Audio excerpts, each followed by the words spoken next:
The mind is a fragile thing.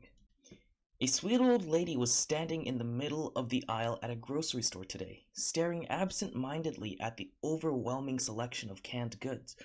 I watched her for a few moments, and when she began looking frustrated and talking to herself, I asked if she needed help.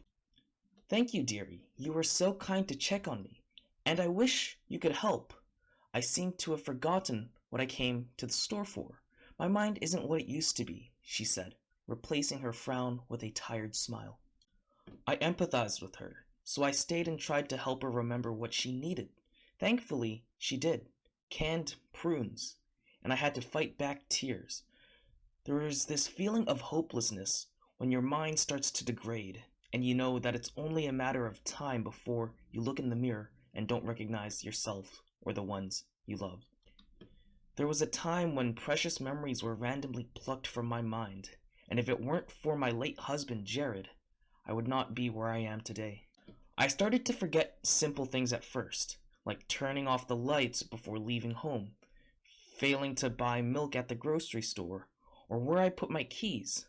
Initially, I attributed it to stress, but then I started to have trouble remembering things like mine and Jared's anniversary, the first time I said I love you, and our children's names.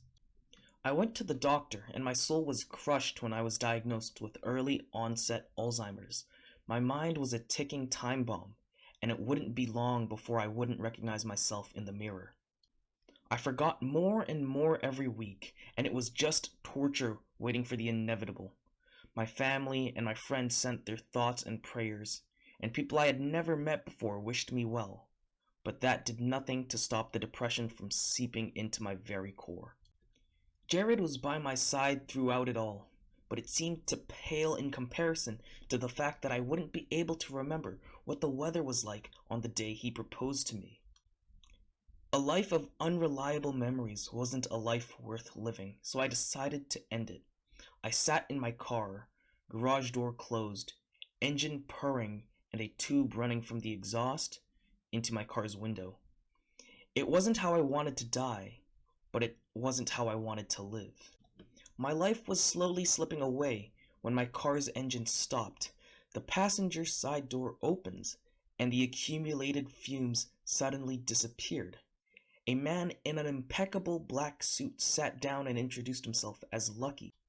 I was horrified at first, but felt an overwhelming sense of calm when he embraced my hand.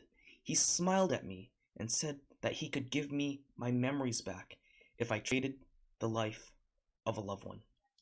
If you enjoy these narrations that I'm doing, please leave a like and subscribe, as it's a free way to help the channel grow so we can reach more people and entertain more people. Yeah. Thank you so much for watching, and have a good night.